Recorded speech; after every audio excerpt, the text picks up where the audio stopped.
નમસ્તે મિત્રો, આપનું સ્વાગત છે યુટ્યુબ ચેનલ ગ્લીમ ઓફ ગોડમાં। આપણે શ્રીમદ ભાગવતમાં આગળ વધી રહ્યા છે। ગઈકાલે આપણે જોયું હતું પરશુરામ ચરિત્ર। આજે આપણે જોઈશું યયાતિ ચરિત્ર।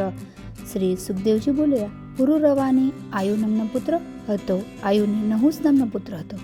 નહુસના 6 પુત્ર હતા, યતિ, યયાતિ, સંયતિ, આયતિ, વિયતિ અને કૃતિ। યતિએ રાજ્ય લેવાનો અસ્વીકાર કર્યો એટલે યયાતિ રાજા બન્યો। ચારેય દિશાઓનું રાજ્ય પોતાના નાના ભાઈઓને આપી તે શુક્રાચાર્યની પુત્રી દેવયાની અને વૃષપૂર્વાની પુત્રી શર્મિષ્ઠા સાથે વિવાહ કરી બળપૂર્વક રાજ્ય કરવા લાગ્યો। પરીક્ષિતે પૂછ્યું, હે બ્રાહ્મણ, રાજા યયાતિ ક્ષત્રિય હતો અને શુક્રાચાર્ય બ્રાહ્મણ હતા, તો એમની પુત્રી સાથે બ્રાહ્મણ ક્ષત્રિય વિવાહ કેવી રીતે થયો? જવાબમાં સુખદેવજી બોલ્યા, એકવાર દાનવરાજ વૃષપર્વાની પુત્રી શર્મિષ્ઠા અને અસુરગુરુ શુક્રાચાર્યની પુત્રી દેવયાની પોતાની સખીઓ સાથે ઉદ્યાનમાં સરોવરમાં સ્નાન કરી રહી હતી। ત્યાં જ નંદી ઉપર બેસી શિવ પાર્વતી આવી પહોંચ્યા। તેમને જોઈ બધી કન્યાઓ શરમાઈને સરોવરમાંથી બહાર આવી રઘવાટમાં વસ્ત્રો પહેરવા લાગી। ત્યારે ભૂલથી શર્મિષ્ઠાએ દેવયાનીના વસ્ત્રો પહેરી લીધા, જેના કારણે બંને વચ્ચે ઝઘડો થઈ ગયો। ક્રોધમાં શર્મિષ્ઠાએ દેવયાનીને નિર્વસ્ત્ર કરી કૂવામાં ધકેલી દીધી અને સ્વયં પાછી ફરી। તે વખતે શિકારે નીકળેલા રાજા યયાતિને તરસ લાગતા તે કૂવા પાસે આવ્યો। તેણે કૂવામાં પડેલી દેવયાનીને જોઈ તેણે વસ્ત્રહીન દેવયાની ઉપર પોતાનો ઉપવસ્ત્ર નાખી હાથ પકડી તેને બહાર કાઢી। લજ્જાથી ભરેલી દેવયાની બોલી, રાજન, એક તો તમે મને નગ્ન જોઈ છે, બીજું મારો હાથ પકડ્યો છે, માટે હવે હું તમારી પત્ની બની ગઈ છું। દેવગુરુ બૃહસ્પતિનો પુત્ર કચ્છ મારા પિતા શુક્રાચાર્ય પાસે સંજીવની વિદ્યા શીખવા આવ્યો હતો। હું એની ઉપર મોહિત થઈ ગઈ અને મેં એની સામે વિવાહનો પ્રસ્તાવ મૂક્યો।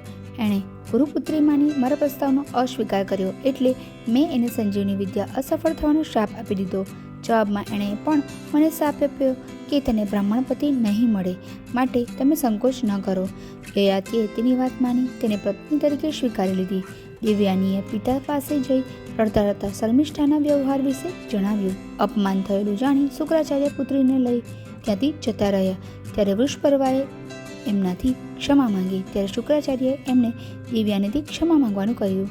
દેવયાની વૃષપર્વાને કહેવા લાગી, જો શર્મિષ્ઠા મારી દાસી બને તો અમે અહીં રોકાઈ શકીએ। વૃષપર્વાએ સંકટમાંથી ઉગરવા આ વાત સ્વીકારી લીધી। જ્યારે દેવયાની લગ્ન કરી યયાતિ સાથે ગઈ ત્યારે શુક્રાચાર્યએ યયાતિને પ્રતિજ્ઞા કરાવી કે એ શર્મિષ્ઠાને પત્ની તરીકે નહીં પણ દાસી તરીકે લાવી છે તો એનાથી કદી કામ સંબંધ બાંધશો નહીં। દેવયાનીને યદુ, તુર્વશુ નામે 2 પુત્રો થયા। ત્યારે શર્મિષ્ઠાએ પણ યયાતિથી પુત્રની કામના કરી। યયાતિએ શુક્રાચાર્યને ના હોવા છતાં એની પ્રાર્થના સ્વીકારી લીધી। પરિણામે શર્મિષ્ઠાના ગર્ભથી યયાતિના દ્રિહુ તથા અનુ અને પુરુ નામના 3 પુત્ર થયા। આ વાતની જાણ દેવયાનીને થઈ ત્યારે તે ક્રોધિત થઈ પિતા પાસે જતી રહી। ક્રોધે ભરાઈ શુક્રાચાર્યએ યયાતિને ગરડા થઈ જવાનો શાપ આપી દીધો। યયાતિએ વારંવાર ક્ષમા માંગવાથી શુક્રાચાર્યએ કહ્યું, જો હજુ પણ તમને સ્ત્રીથી તૃપ્તિ ન મળી હોય તો કોઈ યુવક પાસેથી એનું યૌવન લઈ પોતાની ઈચ્છા પૂર્ણ કરી શકો છો। ત્યારે યયાતિએ પોતાના બધા પુત્રો પાસેથી એમનું યૌવન માંગ્યું।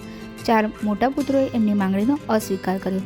અંતમાં નાનો પુત્ર પુરુએ સહર્ષ પોતાનું યૌવન આપી યયાતિની વૃદ્ધાવસ્થા સ્વીકારી લીધી।